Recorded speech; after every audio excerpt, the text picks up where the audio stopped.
So I was thinking of how can we release the mental identities that we have so that we can bring in our soul identity.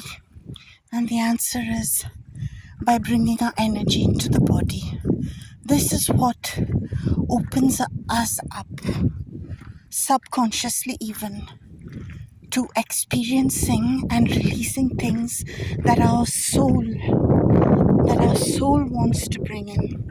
And animals, they don't have these mental identities that we are trained to have.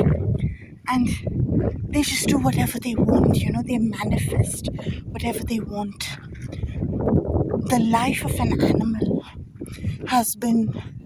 we've been given a wrong idea of it. Nobody knows in nature the many things the animals do. All the people who I've known, right, who have been in close touch with wild animals, they have all agreed on these things.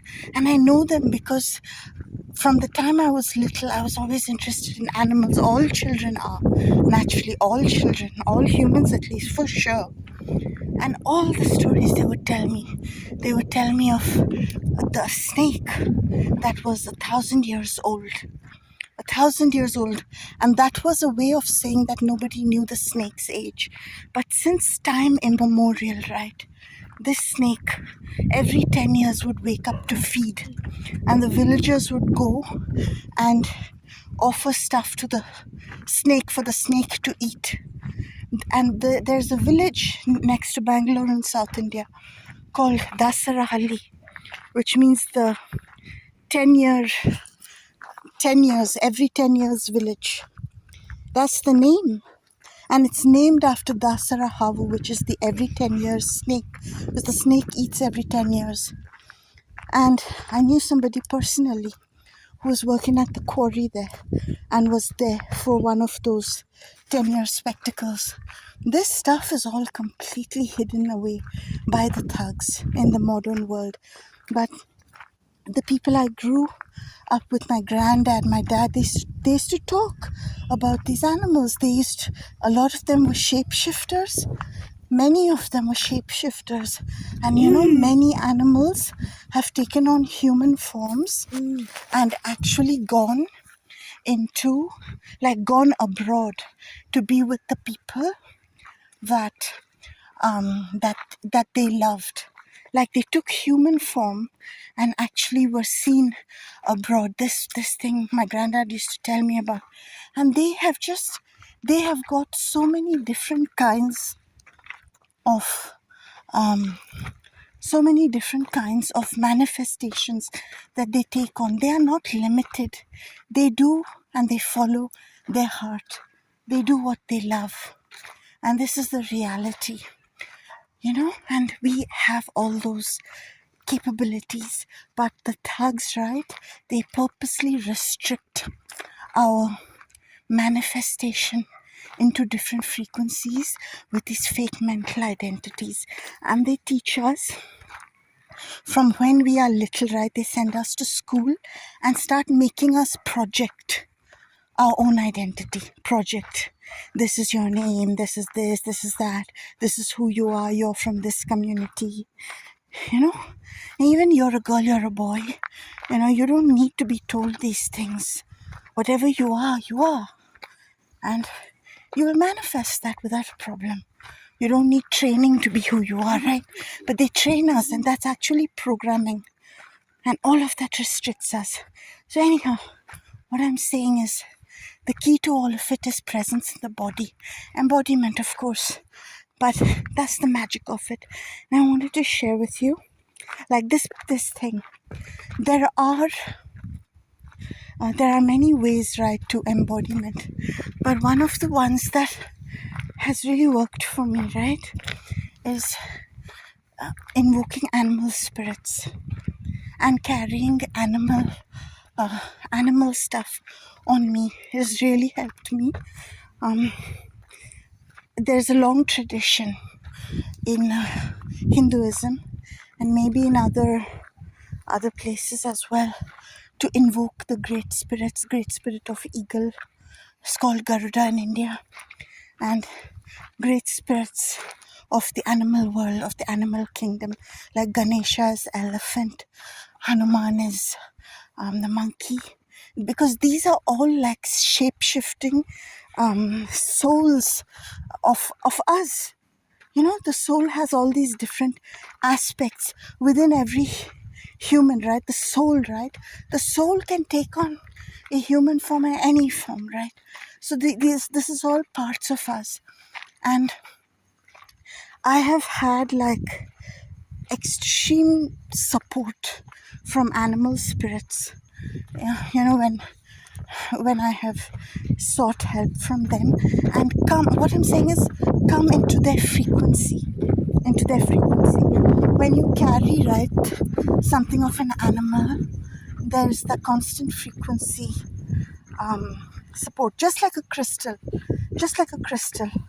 This is why people used to carry tiger teeth, you know, for courage and bravery, that kind of thing. Now, that sort of stuff, right, that shouldn't ever be like commercialized. But let me tell you, I recently, right, I was invoking the divine boar mother. And my God, has she come through for me, or what's she just like brought me out of my spin in like, oh wow, there's no words for it. But you know what I did? I wanted something of her frequency.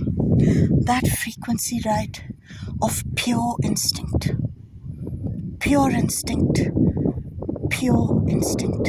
I wanted that. I want that frequency. I had nothing, you know, like I couldn't get anything of a boar, you know, and I can't go into the wild and invoke. My family, right, they would go invoke the wild animals, whichever they felt led to. They would go sit in the forest. They would sit in the forest and they would either make the sound to call that animal, or they would like telepathically and like from their soul, they would call, come to me, come to me, come to me, come to me. You know, and the animal would come and sit with them, speak with them. And sometimes the animal would even give them, you know, a little bit of something of theirs for them to hold and keep with them. So I called Boar Mother, and you know what? The thing that appeared in front of me, right, was on Amazon suddenly suggested pig lard, you know, fat of a pig. And this is something that wasn't available at all. And I know because, you know, I think some years ago, I wanted it for one, you know, specific pain relief cream that I wanted to make. And yeah, but it wasn't available, but now it suddenly was. And you know what? I bought that and I put a little bit of it on my forehead, on my third eye. And this has helped me so much. So much this has helped me. It's loud, but it's the frequency of a pig. And it's the frequency of just pure instinct. No mental judgment. No mental judgment. Just instinct. And there's something, I can't give you the reasons for it. I just felt like it. You know one thing? The boar, right, is the first recorded mammal, not recorded, but you know, they got this, some sort of evolutionary scale, something. And they call the boar the first mammal. And in the legends, right, of the Sanskrit epics, they say that in primeval times, like before this earth was populated as, you know, it has been for thousands of years, in very, very ancient times, like hundreds and hundreds of thousands of years ago, that the earth was sinking in the water, and it was a boar. God took the form of a huge primeval boar, B-O-A-R, boar, who lifted the earth, whose beloved the earth was. So earth itself is boar or pig mother. Earth itself is his beloved, Varahi. Varaha was his name. Varahi is the female, his female Shakti. And there are temples all over India, extremely old ones, where the manifestation of God as Boar Father and Boar Mother is worshipped. She herself is earth. And I find it very beautiful how the pig is the amazing part of the food cycle. The pig will eat and make anything. The pig will eat shit and make it into something beautiful. This is, I greatly respect shit. I greatly respect shit because it is the produce of every living being. And the pig is actually very, very high up in my self-esteem for that reason. A transmuter of energies. Someone who ends the cycle and begins the new cycle. That is the boar, that is the pig. I'm just telling you all these things because I came to know this after I invoked her.